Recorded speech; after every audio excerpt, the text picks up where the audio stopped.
Hey guys, today I'm gonna do a little tutorial here on how to fill gaps in parts that don't fit together very well, or even doing, you can use the same technique for doing your seams like on your fuel tanks, or any type of round object like your airbags, anything like that. This trick works pretty good. What I'm going to be using is the gap filling super glue from BSI Industries. And along with that, I'm going to be using the InstaSet, which is the accelerator for that product. And what we're going to be working on is, this is my 1/25th scale T-34 Russian tank that I've been tinkering with on and off, and it definitely has some serious parts fit issues. This section right here on this actually vent, when you put these pieces together, this vent's separate compared to this piece on top. The fit is terrible. And look at my reference photos. This all needs to be filled in just so you have this panel come down and then the vent. So how we accomplish that is we started out with this gap all the way across the top of this, and that's not supposed to be there. So what I do with this is it's actually a real easy process to do. I take the super glue, and like in this case here, you want to be very careful on how you're putting this on. You don't want to get in a hurry. And this usually takes like two different times to fill all of this, but you just want to get the super glue in the gap that you're trying to fill. You don't want to get it all over the place. So just kind of fill up the area as good as you can on this pass with the super glue. And as of right now, this is not going to set up fast on you, so you've got plenty of time to work it. And once I get that spread, I just basically spray that down with a little bit of the accelerator. And right after that, take you a cloth and just wipe the excess accelerator off of your parts, which is nothing hard to do. It's just a matter of wiping it down and getting the majority off of it. You don't want this stuff laying around if you go to put another coat on, because it will stick the nozzle of the glue right to the part, and that can be bad sometimes. Alright, so I have that wiped down. So right now that is what we have. You can see that the super glue has went into that gap. And the next part of the process is I use a 180 grit sanding stick. It's not real rough, but it does have some teeth to it. And basically I just want to come in and lightly sand my super glue. Now remember that when you're doing this with super glue, it's going to be a lot harder to sand it than it is with your normal 1-part or 2-part fillers. This stuff gets pretty hard, so as quickly as you can from the time that you shoot the accelerator onto this, you want to move on and get in here and start getting this sanded.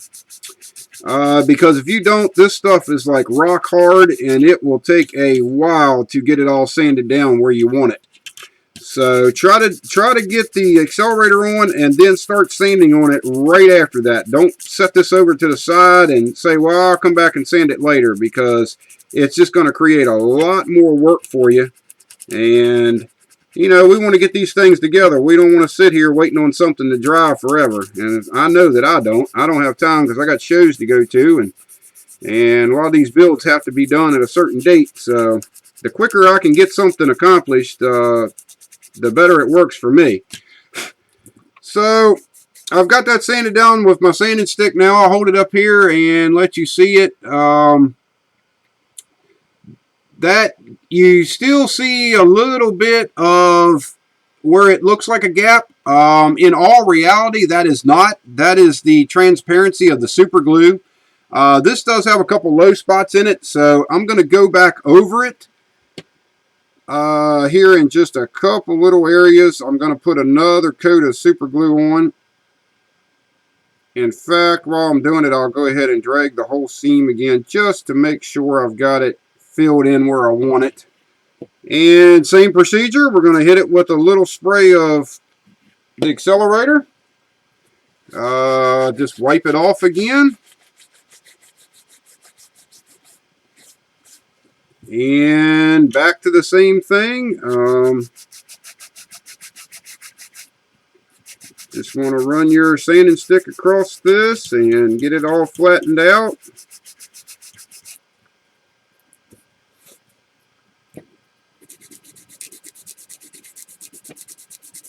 And this, it takes a little bit of practice to do this, to really get stuff the way that you want it. But it is a much better product to use than any of the fillers out there.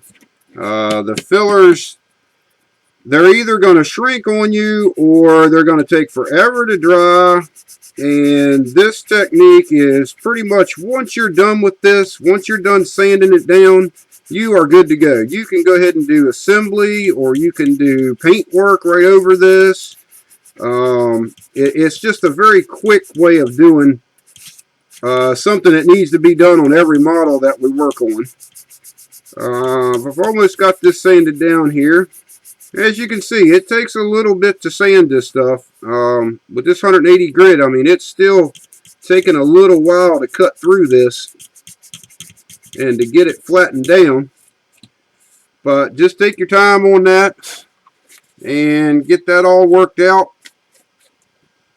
Now, the next thing that I do here is, since I have these louvers on here, I just kind of take a brush and I want to get a lot of that stuff, the sanding residue, out of those louvers. I'm not going to get it real good because I've got a lot more work to do to this, so I'm not worried about getting it real good. But I just take an old brush, and I've got a couple old brushes around here that I use for this type of stuff, just cleaning up.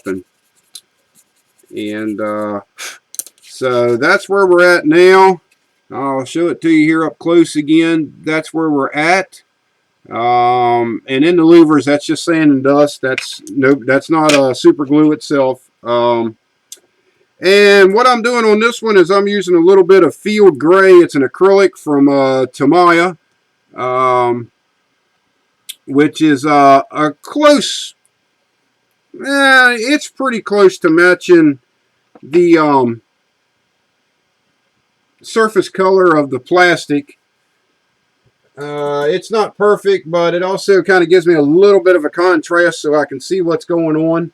Now, this here, believe it or not, I'm going to put on with a brush, which is about the only time that I really use a brush. All my stuff is done with airbrush, but just for checking this, I'm going to put this acrylic on here, and what I'm doing is I'm going to check for low spots in that joint that I just filled.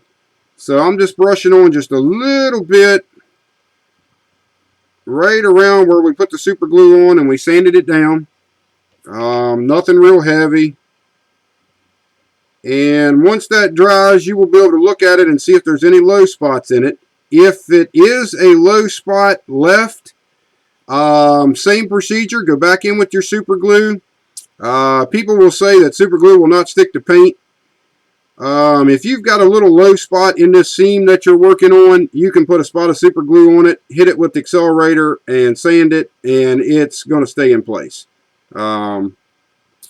So there's that.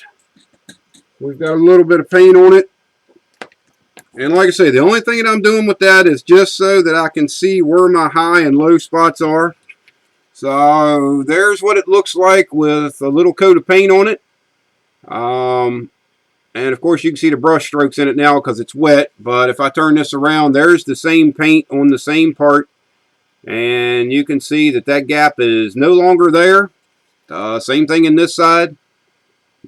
and that panel right now looks exactly the way that we want it to look. So hopefully that gives you an idea on how easy it is to fill gaps with super glue. It's not very expensive. I think a bottle of this is like I think it was like $3 at my local hobby shop, and the accelerator I buy it in a big jar and refill this bottle here. But actually, the price tag on this bottle was $4.99. So, I mean, you're looking at under $10 worth of materials here, and this will go a long ways filling seams. So, if you have some of those products laying around, or you're at the local hobby shop or whatever, go ahead and pick you up some if you've never done this before, and give it a shot. And I think you'll be real happy with the results. And as usual, if you have any questions or anything, just shoot me a PM through the forum. I'll be more than happy to answer them for you, or even do another tutorial where I get a little bit more in-depth with this technique or any others. So I'm going to leave you with that, and we'll be working on a few more tutorials here in the future. So y'all have a good evening, and we'll talk to you later. Bye-bye.